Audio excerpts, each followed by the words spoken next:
And everybody, this is an example of auspicious coincidence. This is totally relevant to these 2 weeks of the class. So you will see a live representative of the Vajrayana tradition, the Tibetan tradition, and you'll see what happens, or the manifestation of compassion from that point of view, and of interdependence and applied to environment and everything else. So I encourage you to go. Okay, next announcement.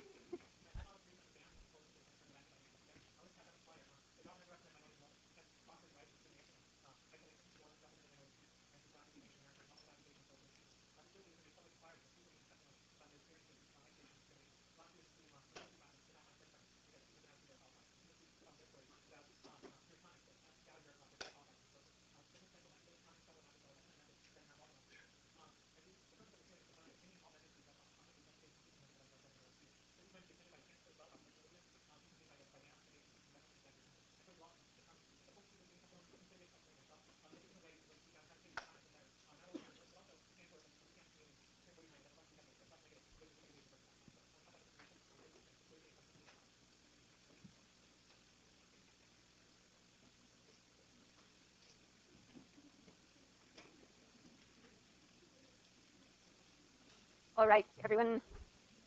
So this is part 3 of our class, okay? It's the last third of the class in time, and you're getting your third yana, or your third vehicle. So we're starting something new, and there's a new meditation that goes with something new. This is different from your other meditations. Traditionally, at first, it is done in very, very short little segments, lots of them, so that you have a glimpse, but then you don't sit there long enough for your, for your whole conceptual mind, your samsaric mind, your emotional mind to kind of take over. So this is a very, very, you won't believe it, but this is a very simple class. This is the simplest class that we're going to have. There's really only one major important point, but we're going to triangulate on that with a lot of different voices. So before starting, there are a couple of announcements. A special treat for you, the week after next, a movie, Rashomon, which is a Kurosawa classic. How many of you have seen it? Oh, there was a time when everybody, when that was the great both underground and above ground thing that, so you'll have an opportunity to see it. It's November 21st, Monday, 7 to 9, and right across, that gang over in the next room that you can hear them talking and so on. Okay, the bigger room, we will be in it. You can come, you can bring your friends and enemies and everyone else, and the different TSIs are going to use that movie in different ways, so they will tell you in your sections what you can do with that movie, because it's very relevant to the class. Okay, announcement 2, my Monday office hours are somewhat screwed up for the next 2 weeks. So today, ages ago, I agreed to do a guest lecture, and those things that are way in the future come and they roost when they roost. So I'm going to have to leave office hours early, and so you can either talk to me if you want to. Right after class, we can walk over to Tolman, and then at about 20 or quarter to 3, I have to go zooming off. And I'm going to be away at the end of the week, so this is not a good week. Next week, no Monday office hours, but starting Wednesday, I'm all yours, and we can either make special appointments or whatever. Okay. So today, this is it. We've reached the final stage. You think of it as the height or the depth, the pinnacle or the underpinnings of everything else, according to, of course, the tradition that does this, because it talks about the essence of everything else. The natural state, the primordial state, the state that we have all never left, and it's just a matter of going it. Now, okay, I am departing the history of Buddhism for the class, because what I'm doing is taking 2 of the late Mahayana schools that start to talk about this state, and I'm combining them with Vajrayana, which is very explicit about it. The reason for that is that this is not, as you may have noticed, this is not a course in Buddhist history per se. There are lots of courses in that. We have a whole, it's not a department, it's a group that does things like that. This is designed to give you the essence of it as it develops, as it is relevant to humans, us, and minds, and, or if you don't want to call it mind anymore, beings and the experiences of it. So, and for a class like this, the subtle and much argued about differences between those late Mahayana schools and the Vajrayana is no way, it's not going to come through. So, all right, they're all together, with apologies to history. Now, okay, to our new meditation. Now, what it is to sit completely naturally, but really naturally. So, this is utterly simple, but we're very complicated and busy. So, it's elusive. So, we're going to sneak up on it. And first, without any particular instruction, that we're going to spend literally a minute or so just kind of settle. And you're going to try and find yourself or come back to yourself. Now, traditionally, this whole kind of thing is done with the eyes open. And actually, with the eyes looking straight ahead. That is obnoxious in this sort of context because everyone feels self-conscious, either with them looking straight ahead or feeling, oh, you know, they're going to look at the back of my head, or you know. So you can lower the eyes slightly, but you can try it by yourself when you're, you know, looking straight ahead or even slightly up. So think of this now. We're back to the, you know, this is your personal time instruction, and for a minute, just settle, get in whatever position is comfortable, really comfortable, and say, all right, hey, I'm me. What's that like right now? You'll have a minute of, this is me. What do I feel like?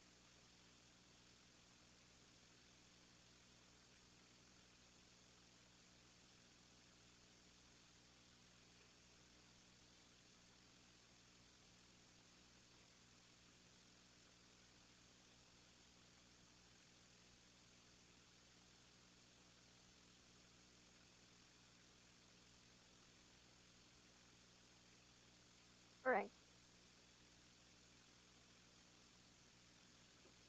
So the experiential basis, or the idea of the experiential basis, is that as you go more deeply into meditation and the experience of daily life, and you begin to see with the eye of wisdom, of prajna, that sees through the whole samsaric veil of concepts and emotions and everything else, all the assumptions of what things are and how they work and all of that, and look with the eye of compassion and warmth and love and appreciation at the world, one has glimpses of a basic ground that is not graspable with what we call our mind. That is, it's not graspable with the whole samsaric mind, but in contact with it makes life worthwhile.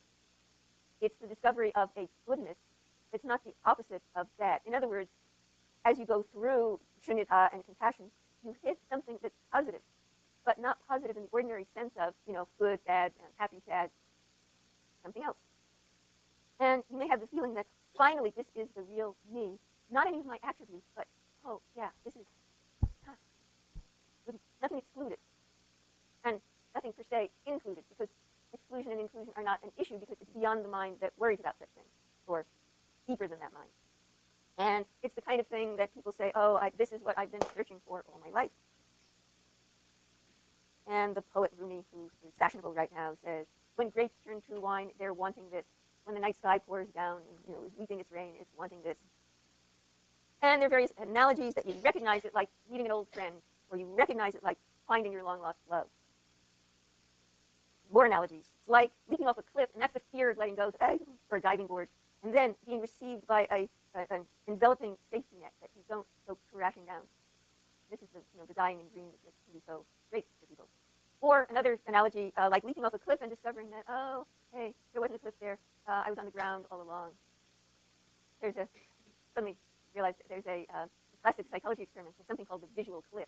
How do you know it's a cliff in the first place? Well, they've worked it out with what your eyes are doing, and you can make a visual cliff where you've got a perfectly flat surface, but you look at it and it looks like it's plummeting away. And then the idea was, well, how early do kids know this? And there's this marvelous picture of a little baby crawling and standing at one end of this visual cliff, and the mother is instructed in the experiment to stand on the other side, you know, call his name and beckon and smile. And the baby's looking at her with this, you know, what are you doing? You've got to be crazy. Well, that's kind of, you know, you're looking at your Vajrayana Buddhist teacher and saying, what are you telling me to do? And he's saying, okay, so the history in Buddhism, the late Mahayana, this starts with the mind-only school, Yogacara, which they say, so shunyata is announced, and the Guardian writes the Karakas, and all the academics who are doing, you know, the Karakas, you've had readings on those, you can see what happens, and people are sort of getting, you know, emptiness, yeah, we don't want that. And then along comes the Yogacara school that says, no, well, empty isn't exactly empty. It's, and then they add two more sense consciousnesses. So, you know, we had sight, hearing, blah, blah, blah, 5, and then the mind consciousness. So now they add another one with a name that filters everything through the sense of me. So this now explains why it is that we see everything in the ego way. And an eighth consciousness, the Alaya Vijnana, which is a storehouse that has all of your karmic seeds in it. And it manifests in consciousness. It's one thing. So all of the karmic seeds for the me side and the, you know, what looks like the external world, they're all in this storehouse. But when they manifest in consciousness, in your samsaric consciousness, it divides itself into the me side and the external world side. But it's all your own self-luminous mind. We've got a whole bunch of readings on Yogacara that talks about all this. It seems to me that the experiential part of it is that you've got two kinds of things going on. Look, I mean, it's obvious that there's a me and there's another. All my senses work that way. We went over this early on. There's an intuition of interdependence and unity. Add the human need to explain everything. You know about that. You're here. You made it into Berkeley. And so you get, here, we're going to explain it. There's this storehouse and it splits into two. That may sound ridiculous to you. but just think what a lot of our psychology theories are going to look like in a couple thousand years. I mean, yeah. All right. And then later, the second predecessor of the Vajrayana basic nature is the idea of Buddha nature. You're enlightened right now. All beings have Buddha nature, the early part, and then all beings are Buddha nature. And you get what's called beginner's mind teaching, Suzuki Roshi. The goal of practice is always to keep our beginner's mind. So you had several, goal of practice in your first jhana to get out of samsara, second jhana to realize emptiness and compassion, and now to always keep, and this positive thing, which he's calling beginner's mind, the limitless meaning of original mind. Your original mind includes everything within itself. It is always rich and sufficient within itself. You should not lose your self-sufficient state of mind. And probably the most famous line Suzuki Roshi ever said, in the beginner's mind there are many possibilities, in the expert's mind there are few. And from a different piece of him, now comes some of those, everyone has trouble with this stuff, whether you get it here or wherever you get it. And directly address it, including me, I spent years and years developing this. It is quite usual for us to gather pieces of information from various sources, thinking in this way to increase our knowledge. Actually, following this way, we end up not knowing anything at all. Have you ever felt that way sometimes about school? All right. Our understanding of Buddhism should not be just gathering many pieces of information, seeking to gain knowledge. Instead of furthering knowledge, you should clear your mind. If your mind is clear, true knowledge is already yours. And you listen to our teaching with a pure, clear mind. It's as if you were hearing something which you already knew. This is called emptiness, or omnipotent self, or knowing everything. So emptiness is changing its meaning. It's now a kind of boundary or a doorway into this other sense of self. When you know everything, you are like a dark sky. Sometimes a flashing will come through the dark sky. After it passes, you forget all about it. The sky is never surprised when all of a sudden a thunderbolt breaks through, and when the lightning does flash, a wonderful sight may be seen.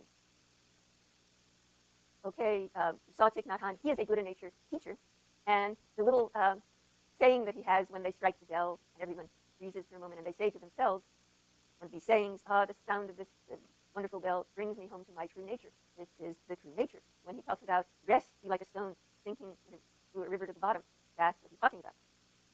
So we get to Vajrayana. Few little facts. Around the 8th century, early forms, that should be AC, mistake. Early forms spread into China and Japan, later forms into Tibet. There are the Mughal invasions, and people are fleeing from northern India into Tibet. And it's identifiable by this natural state, the primordial mind, the essence, which we've just been talking about, the phenomenal world as wisdom. Okay, so today is about the natural state. Wednesday is going to be about the world, the experienced world as wisdom, rather than as samsara. And then this should perhaps be